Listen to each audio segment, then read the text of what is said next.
Dear student, आज हम second year के subject ME 208 thermodynamic and IC engine के first unit basic concept and gas law के last topic simple numerical problem based on different gas laws and characteristic gas equation का अध्ययन करेंगे। हमने इस चैप्टर के अंदर थर्मोडायनेमिक क्या है, प्रॉपर्टी क्या होता है, डिफरेंट टाइप के सिस्टम्स क्या हैं, Boyle's law, Charles law, Joule's law और characteristic gas equation and gas constant के बारे में अध्ययन किया था। आज हम इन्हीं टॉपिक से रिलेटेड सिंपल न्यूमेरिकल प्रॉब्लम है उनको कुछ एग्जाम्पल्स के थ्रू समझेंगे। तो फर्स्ट हम देखते हैं, पहला यहाँ पर एक जो क्वेश्चन दे रखा है जिसमें दिया हुआ है कि वायु की 1 kg मात्रा, तो यहाँ से हमें डाटा जो मिल गया वो क्या मिल गया, m जो है वो कितना है 1 kg। सामान्य ताप एवं दाब जो कि नॉर्मल टेम्परेचर और प्रेशर जो होता है NTP, जिसके लिए हम करते हैं प्रेशर जो करते हैं वो तो लेते हैं 1.01325 जो है। वॉल्यूम यहाँ पे दे रखा है कि वायु जो है कितना स्थान घेरती है 0.77 मीटर क्यूब यूनिट जो वॉल्यूम की होती है, तो V दिया हुआ है। और जो टेम्परेचर है वो हमें पता है NTP, सामान्य ताप और दाब पर जो टेम्परेचर जो प्रेशर होता है वो होता है 1 बार 1.01325 एग्जैक्ट वैल्यू, और जो टेम्परेचर होता है वो होता है 0 डिग्री सेंटीग्रेड। तो केल्विन में डिफाइन करेंगे तो हो जाएगा 273।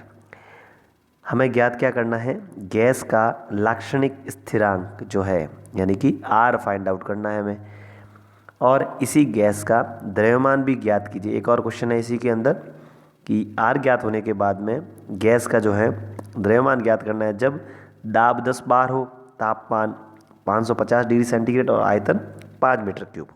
तो सबसे पहले जो डाटा दे रखे हैं, मास M जो है 1 kg दिया हुआ है, NTP नॉर्मल टेम्परेचर और प्रेशर कंडीशन, प्रेशर होगा 1.01 bar, volume 0.77 metre cube, temperature 273 0 degree centigrade plus 273 यानी कि 273 केल्विन।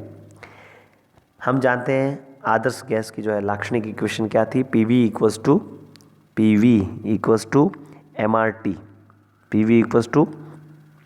MRT। यहाँ पर M की जो वैल्यू है वो कितना है 1 kg, तो इसीलिए PV M की वैल्यू 1 RT। R की वैल्यू फाइंड आउट करने के लिए PV डिवाइड बाय T। ठीक है, प्रेशर हमें यहाँ दे रखा है कितना है, NTP कंडीशन दे रखी है तो इसके लिए 1.01, और जो है ये वैल्यू जो होती है बार में, इसे हम न्यूटन पर मीटर स्क्वायर में चेंज करेंगे।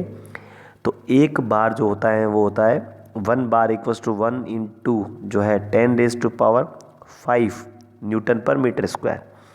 और यदि किलो न्यूटन की बात करेंगे तो हो जाएगा जो है किलो न्यूटन में तो 10⁻³ तो वहाँ चला जाएगा, तो हम 100 से मल्टीप्लाई करें यानी कि 10⁻² या 100 से मल्टीप्लाई करें तो सीधा आंसर आ जाएगा किलो न्यूटन में। तो प्रेशर दे रखा है यहाँ पर 1.01 बार, तो 1.01 बार इंटू 100 तो ये हो जाएगा किलो न्यूटन में, किलो न्यूटन पर मीटर स्क्वायर। वॉल्यूम दिया हुआ है अपने पास 0.77 मीटर क्यूब, और टेम्परेचर दे रखा है 273। तो इसको जब डिवाइड करेंगे तो ये आंसर आ जाएगा 0.28, यहाँ पे 7 मिसप्रिंट है, 0.285। ठीक है, ये आंसर हो जाएगा R का। तो पहला जो था गैस का लाक्षणिक स्थिरांक क्या होगा, तो वो आ जाएगा 0.285। नेक्स्ट इसमें पूछा गया है कि प्रेशर, टेम्परेचर और वॉल्यूम दे रखे हैं, तो हमें ज्ञात करना है कि द्रव्यमान क्या होगा। तो फिर से इक्वेशन लगाएंगे PV MRT वाली। इस बार जो प्रेशर दे रखा है उस इक्वेशन से अलग मानने के लिए इसको हम लिख देते हैं P1 V1 M1 RT1। R constant है, वो गैस वही है तो सेम रहेगा, तो 0.285 यहाँ यूज़ कर लेंगे। प्रेशर इस बार दे रखा है 10 बार, वॉल्यूम 5 मीटर क्यूब, और टेम्परेचर दे रखा है 550 सेंटीग्रेड, तो प्लस 273 तो आ जाएगा 823 केल्विन। तो M = क्या हो जाएगा P1 V1 upon MRT1, sorry M इधर आ गया, तो P1 V1 upon RT1। M find out करने के लिए प्रेशर जो दे रखा है कितना दे रखा है यहाँ पर हमें 10 बार, तो 10 बार इंटू 100 ये तो हो गया किलो न्यूटन में। 5 यहाँ पर आयतन दे रखा है, डिवाइड बाय 0.28 ये 5 लेना है और इंटू 823 जो है वो क्या है अपने टेम्परेचर। तो इसको जब सॉल्व करेंगे तो आंसर आ जाएगा 21.32। यहाँ पर ये वैल्यू जो ले रखी है 0.287 लिए, जो वैल्यूज़ ले रखी हैं यहाँ पे 0.287 लिए, ये 0.285 होगी तो ये हो जाएगा 21.32 kg। इस तरीके से यह क्वेश्चन सॉल्व हो जाएगा। तो हमने इस क्वेश्चन में क्या किया है मेनली कि जो आदर्श गैस इक्वेशन की लाक्षणिक समीकरण थी PV इक्वल्स टू MRT, उसका यूज़ किया गया। एक बार हमने R फाइंड आउट किया, फिर उसी R को लेते हुए हमने कोई और वेरिएबल जो है M को फाइंड आउट किया। नेक्स्ट एग्जाम्पल हम देखते हैं जो दे रखा है हीट जो है प्रदत्त उष्मा, अपने हीट गिवन की है किसी सिस्टम को तो वो कितनी की है। तो क्वेश्चन दे रखा है वायु की 2 kg मात्रा को, मास दे रखा है अपने पास 2 kg। ठीक है, डाटा जो है आप क्वेश्चन जैसे जैसे पढ़ते हैं उसके साथ साथ आप नोट करते रहें गिवन डाटा, तो क्वेश्चन सॉल्व करना इजी होगा। तो हमें यहाँ पर देखा वायु की 2 kg मात्रा, 2 kg मात्रा के लिए यहाँ पर जो M जो मास हो जाएगा वो कितना हो गया 2 kg। फिर 15 डिग्री से 75 डिग्री तक गर्म किया जाता है। तो यहाँ पर टेम्परेचर डिफरेंस आ गया, क्योंकि केल्विन में कन्वर्ट करो या सेंटीग्रेड में, डिफरेंस जो है वो दोनों का अंतर होगा। तो हम क्या है direct difference find out minus करके भी सीधा मिल जाएगा। तो 75 डिग्री माइनस 15 डिग्री, इतना टेम्परेचर हमने रेज किया है कुछ उष्मा देकर, वही वैल्यू फाइंड आउट करनी है। वायु के लिए Cp और Cv को स्थिर मानते हैं, तो स्टैंडर्ड जो वैल्यू होती हैं वायु के लिए Cp की जो वैल्यू हो जाएगी वो जाएगी 1.005 किलो जूल पर केजी केल्विन और Cv की हो जाएगी 0.718 किलो जूल पर केजी केल्विन। प्रदत्त उष्मा की मात्रा ज्ञात कीजिए, यानी कि डेल्टा जो है हमें क्या फाइंड आउट करना है, डेल्टा Q। कब कब, स्थिर दाब पर और स्थिर आयतन पर। तो हम जानते हैं प्रदत्त उष्मा Cp इक्वल टू क्या होता है mCdt होता है, यहाँ पर स्थिर दाब पर है इसलिए delta QP equal to mCpdt हो जाएगा। M दे रखा है 2 इंटू 1.005 Cp की वैल्यू और टेम्परेचर डिफरेंस कितना है 75 माइनस 15 डिग्री, तो उसको सॉल्व करेंगे तो आ जाएगा 120.6 किलो जूल। ये कहीं स्थिर आयतन पर निकालना है तो डेल्टा QV इक्वल्स टू हो जाएगा mCV इंटू डेल्टा T। तो वो का वो सेम सॉल्यूशन, लेकिन इस बार CV की वैल्यू कितनी हो जाएगी 0.718। तो 2 इंटू 0.718 इंटू 75 माइनस 15 तो 86.17। तो इस तरीके से स्थिर दाब पर ये उष्मा और स्थिर आयतन पर यह उष्मा देनी होगी जब टेम्परेचर 15 डिग्री से 75 डिग्री बढ़ाना हो और 2 kg वायु की मात्रा। इस तरीके से यह जो है mCdt जो अपने पढ़ा था हीट सप्लाई वाला फॉर्मूला, उसको यूज़ किया गया है इस एग्जाम्पल में। नेक्स्ट हम एग्जाम्पल देखते हैं जिसमें फिर से वही प्रदत्त उष्मा है उसके बारे में, और साथ साथ हमें इस बार इंटरनल एनर्जी फाइंड आउट करनी। तो क्या क्वेश्चन है, एग्जाम्पल देखते हैं। किसी गैस की कुल मात्रा को 10 डिग्री से 110 डिग्री तक गर्म किया जाता है। इसमें 800 किलो जूल उष्मा स्थिर दाब पर प्रदान की जाती है, यानी कि 800 किलो जूल उष्मा दी गई है तो डेल्टा Q दिया हुआ है, और किस में दिया हुआ है स्थिर दाब पर, तो डेल्टा QP दिया हुआ है हमें। Cp की वैल्यू 1.005 जो एयर के लिए होती है किलो जूल पर KG kelvin, Cv 0.718 kilo joule पर केजी केल्विन। तो आंतरिक ऊर्जा में परिवर्तन भी हमें ज्ञात करना है। तो आंतरिक ऊर्जा में परिवर्तन के लिए हम जानते हैं क्या फार्मूला होगा mCvdt। आंतरिक ऊर्जा के लिए हमेशा जो वैल्यू होगी वो क्या होगा mCvdt। यहाँ पे स्पेसिफिक हीट जो है वो कांस्टेंट वॉल्यूम पे होती है। तो पहले हमें मास जो है m वो नहीं दे रखा है क्वेश्चन में कहीं, वो फाइंड आउट करना होगा। तो हम वो कहाँ से फाइंड आउट करेंगे, डेल्टा QP जो उष्मा दे रखी है प्रदत्त, उसका फॉर्मूला पहले अप्लाई करते हैं क्योंकि उसके लिए 800 किलो जूल वैल्यू दे रखी है। तो वहाँ से हमें कुछ ना कुछ डाटा मिलेगा, उसको हम यूज़ करेंगे आंतरिक ऊर्जा में परिवर्तन के लिए। तो फर्स्ट हम फाइंड आउट करते हैं प्रदत्त उष्मा। तो प्रदत्त उष्मा क्या होती है, Q कोई भी मान लेते हैं, प्रोसेस 1 से 2 हो रहा है, जब टेम्परेचर कितना चेंज हो रहा है 10 डिग्री से लेके 110 डिग्री तक। तो mCpT2 माइनस T1, तो 110 डिग्री माइनस 10 डिग्री। Cp दे रखा है 1.005, m हमें फाइंड आउट करना है, और जो उष्मा दे रखी है 800 किलो जूल, ठीक है। और जो 1.005 है वो भी हम किलो जूल मिल रहे हैं, तो इसलिए 800 as it is kilo joule में हम यूज़ कर लेंगे। तो m इक्वल्स टू क्या हो जाएगा 800 डिवाइड बाय, ये पक्षांतरण करके इस तरफ आ जाएंगे दोनों, तो 1.005 डिवाइड में और 110 माइनस 10 100 डिवाइड में, तो ये आंसर आ जाएगा 7.96 kg। ये आ गया मास। अब हमें निकालना था आंतरिक ऊर्जा में परिवर्तन क्या होगा। तो आंतरिक ऊर्जा में परिवर्तन क्या होगा, U2 minus U1, one stage से मान लो दूसरी 2 स्टेट पे जा रहे हैं, तो MCV T2 माइनस T1, क्योंकि MC डेल्टा T होता है। M यहाँ पर हो जाएगा जो हमने फाइंड आउट किया, यहाँ से ये वैल्यू रख देंगे, और CV जो है 0.718, और जो टेम्परेचर डिफरेंस 110 माइनस 10, तो आंसर आ जाएगा 571.53। तो इस तरीके से ये जो वैल्यू है आंतरिक ऊर्जा में परिवर्तन जो है, इंटरनल एनर्जी में डिफरेंस जो है डेल्टा U, वो फाइंड आउट कर लेंगे। तो यहाँ पर हमने फॉर्मूले 2 सीखे कि जो प्रदत्त ऊष्मा है वो MCV/dt होती है, और आंतरिक ऊर्जा में परिवर्तन क्या होता है, delta U equals to MCV/dt। उन दोनों फॉर्मूलों को यूज़ किया। इस तरीके से हम यह फाइंड आउट कर सकते हैं। नेक्स्ट हम देखते हैं एक और एग्जांपल, जिसमें यह दिया गया है एक सिलेंडर को स्थिर दाब पर कोई तरल प्रविष्ट करता है। सिलेंडर है, उसके अंदर कांस्टेंट प्रेशर पर कोई तरल प्रविष्ट करता है, जिसमें दाब जो दे रखा है 10 बार प्रमापी है। तो 10 बार प्रमापी जो है वो होता है गेज प्रेशर, जो गेज प्रेशर दे रखा है 10 बार। पिस्टन का व्यास जो दे रखा है डायमीटर वो है 200 mm, और बैरोमीटर की जो रीडिंग है जो कि बताता है एटमॉस्फेरिक प्रेशर की रीडिंग, वो है 740 mm पारा जो है पड़ता है। एक पिस्टन 100 mm खिसकता है, तो डिस्प्लेसमेंट जो दे रखा है पिस्टन का वो हो गया 100 mm। तो प्रवाह ऊर्जा जो है वह ज्ञात कीजिए। प्रवाह ऊर्जा होता है यानी कि डिस्प्लेसमेंट वर्क, यानी कि P डेल्टा V जो है वो हमें फाइंड आउट करना है। वो हो जाएगा प्रवाह ऊर्जा या वर्क जो है, जिसको हमने पढ़ा था work done in the displacement process, जो है प्रवाह ऊर्जा वो होता है P डेल्टा V। तो वो हमें फाइंड आउट करना है। यह हमारे लिए क्वेश्चन मार्क है, ये हमें फाइंड आउट करना है। यदि प्रविष्ट तरल का द्रव्यमान 0.1 kg है और CV की वैल्यू 0.718 kg पर kg केल्विन है, किलो जूल पर kg केल्विन, तो तरल की एंथैल्पी भी ज्ञात करनी है। तो हमें जब PdU वर्क मिल जाएगा तो एंथैल्पी हम जानते हैं क्या होता है। एंथैल्पी जो है यूनिट मास के लिए enthalpy equals to H equals to U plus PV, और टोटल के लिए हो जाएगा capital H equals to capital U plus PV, यानी कि इंटरनल एनर्जी और जो है डिस्प्लेसमेंट वर्क उन दोनों का योग होता है। तो हमें क्या चाहिएगा, इंटरनल एनर्जी भी चाहिएगी। तो हम पहले डिस्प्लेसमेंट वर्क प्रवाह निकालेंगे, फिर इंटरनल एनर्जी निकालेंगे और दोनों का योग करेंगे तो हमें एंथैल्पी मिल जाएगी। तो चलते हैं इस क्वेश्चन को हम सॉल्व करते हैं किस तरीके से।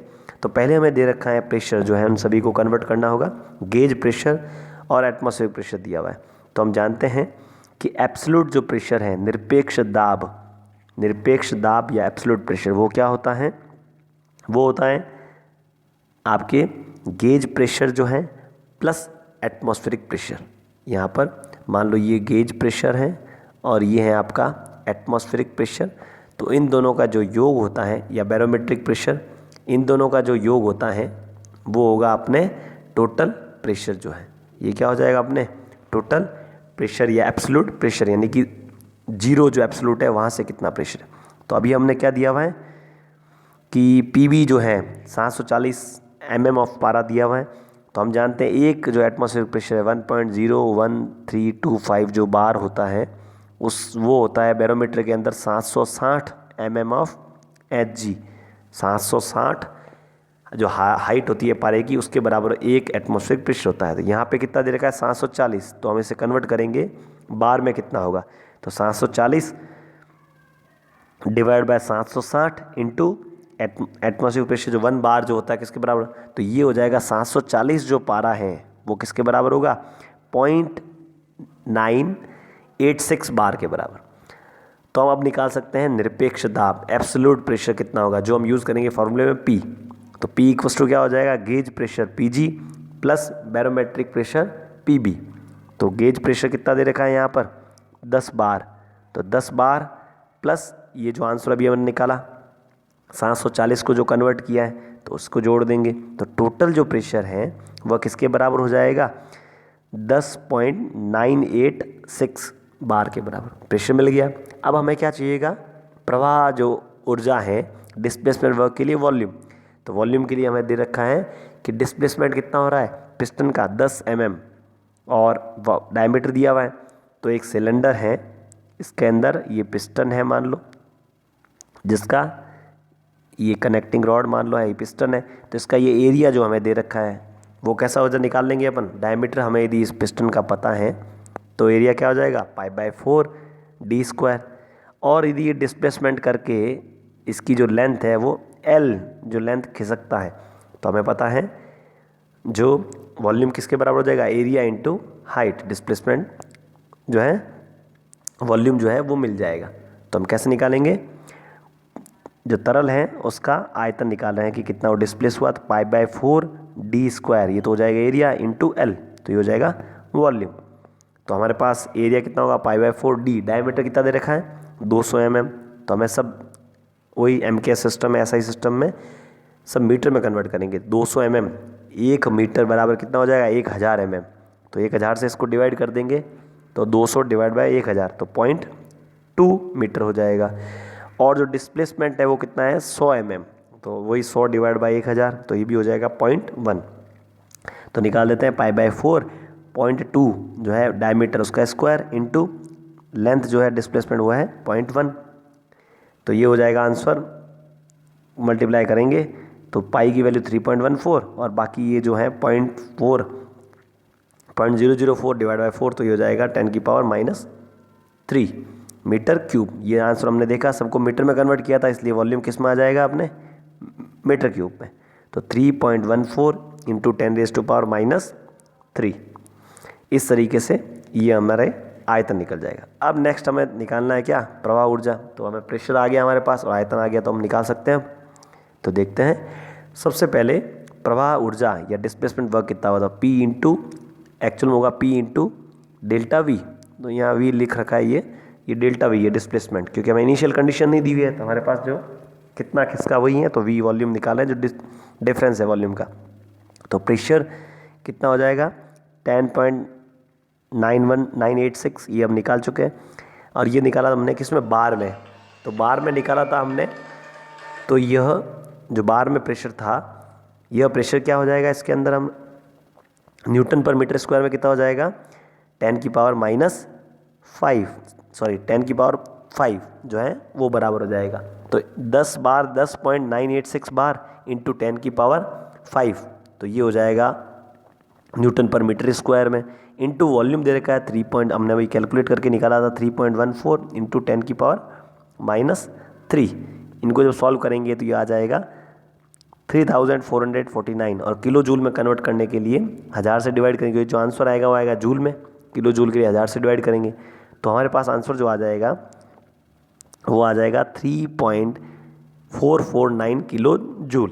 डिस्प्लेसमेंट वर्क जो आ जाएगा 3.449, बार को कर दिया 10⁵ से, तो न्यूटन पर मीटर स्क्वायर में, और वॉल्यूम था मीटर क्यूब में, उसको रख दिया।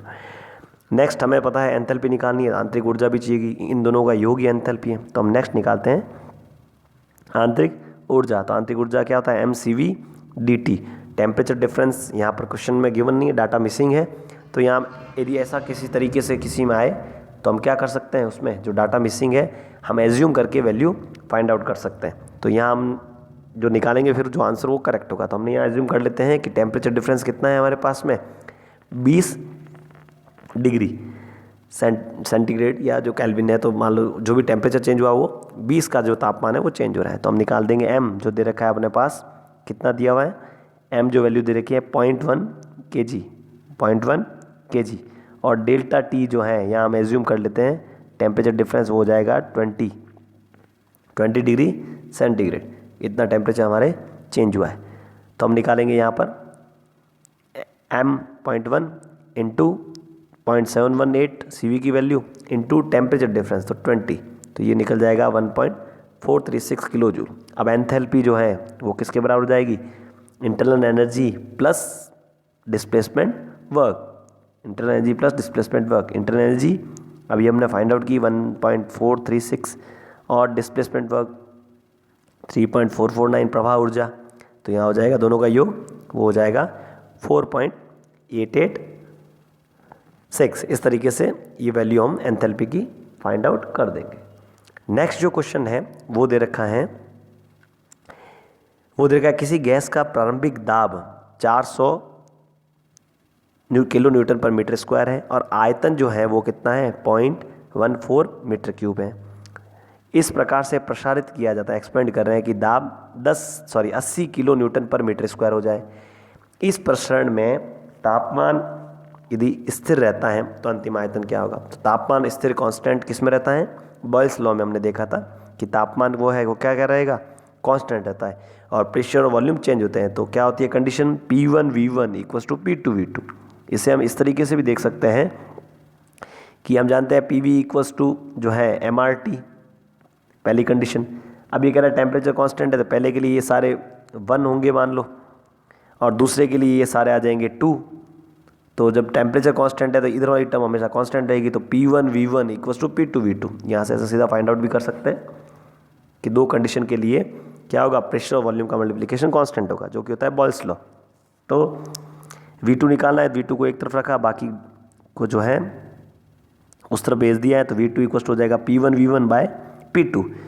यहाँ पर दे रखा है P1 प्रारंभिक दाब 400 किलो न्यूटन पर मीटर स्क्वायर और वॉल्यूम जो दे रखा है 0.14 मीटर क्यूब। इन दोनों को रखा डिवाइड बाय P2 जो दे रखा है वो रखा है 80 किलो न्यूटन। तो यहाँ से निकल जाएगा 0.7 मीटर क्यूब। तो इस तरीके से बॉयल्स लॉ पर आधारित एक न्यूमेरिकल हो गया जिसमें 3 अन्य जो वेरिएबल है उनकी वैल्यूज फाइंड आउट है और एक वेरिएबल है उसका वैल्यू फाइंड आउट करनी है। तो P1V1 इक्वल्स टू P2V2 से हमने फाइंड आउट कर दिया। अब लास्ट जो न्यूमेरिकल है वो हम देख लेते हैं एक और। किसी गैस की कुल जो कुछ मात्रा है जिसके प्रारंभिक तापमान और आयतन, कुछ मात्रा दे रखी है, हमें क्वांटिटी पता नहीं है, उसका जो प्रारंभिक आयतन और जो है तापमान है वो दे रखे हैं 327 डिग्री सेंटीग्रेड और 0.5 मीटर क्यूब। इसको ठंडा किया जाता है और आयतन केवल 0.25 डिग्री रह जाए क्योंकि कूलिंग में हम देखते हैं और कूलिंग और हीटिंग प्रोसेस के थ्रू जो है टेम्परेचर जो चेंज होता है और वॉल्यूम चेंज होगा। और ये कंडीशन किस में होती है, चार्ल्स लॉ में, जब हम क्या रखते हैं प्रेशर कांस्टेंट। तो ठंडा किया जाता है तो आयतन इतना रह गया, ठंडा करने के दौरान दाब जो है वो नियत रहता है। तो प्रेशर कांस्टेंट है और टेम्परेचर और वॉल्यूम चेंज हो रहे हैं, तो ये कौन सा लॉ है, चार्ल्स लॉ। तो हमें क्या निकालना है, अंतिम ताप जो है, तो T2 जो है वो फाइंड आउट करना है। इसको हम गैस जो आदर्श गैस इक्वेशन उससे फाइंड आउट कर सकते हैं। PV इक्वल्स टू MRT, अभी आपको बताया मैंने। इस बार क्या हो रहा है, प्रेशर जो है कांस्टेंट है तो पहली कंडीशन में V1 T1, दूसरी बार आ जाएंगे V2 T2, ठीक है। तो V1 अपॉन T1 इसको यहाँ ले आएंगे तो दूसरे रेशियो में V2 अपॉन T2, क्योंकि प्रेशर कांस्टेंट है तो M R और P ये कांस्टेंट है। तो क्या आ जाएगा, V1 upon T1 equals to V2 upon T2, जो कि चार्ल्स लॉ कहता है प्रेशर कांस्टेंट हो तो ये रिलेशन फॉलो होगा। टेम्परेचर दे रखा है 327 डिग्री सेंटीग्रेड प्लस 273, तो ये आ जाएगा 600 केल्विन। वॉल्यूम दे रखा है 0.5 मीटर क्यूब और बाद में जो वॉल्यूम हो जाएगा 0.25 हो गया है, तो 0.25 मीटर क्यूब। अब हमने रिलेशन यूज़ कर दिया, इसमें T2 को एक तरफ रखा और बाकी को एक तरफ भेज दिया, तो क्या हो जाएगा V2 upon V1 into T1। तो ये हो जाएगा रिलेशन। इसमें वैल्यू फाइंड आउट कर लेते हैं। T1 दे रखा है टेम्परेचर 600 केल्विन और ये दे रखा है V2 0.25 डिवाइड बाई 0.5। तो इनको जब सॉल्व करेंगे तो T2 जो टेम्परेचर है वो आ जाएगा 300 केल्विन। यदि हम चाहते हैं क्वेश्चन सेंटीग्रेड में भी देना तो क्या हो जाएगा, T2 आ गया 300 केल्विन। हम जानते हैं केल्विन जो है 273 वैल्यू ऐड करके होता है, तो माइनस 273 कर देंगे तो आ जाएगा टेम्परेचर T2 27 डिग्री सेंटीग्रेड। तो इस तरीके से हम तापमान है वो सेंटीग्रेड में फाइंड आउट कर सकते हैं। तो इस क्वेश्चन में हमने चार्ल्स लॉ को देखा कि चार्ल्स लॉ यदि फॉलो कर रही है गैस तो किस तरीके से जो अननोन वेरिएबल है उसे फाइंड आउट करते हैं।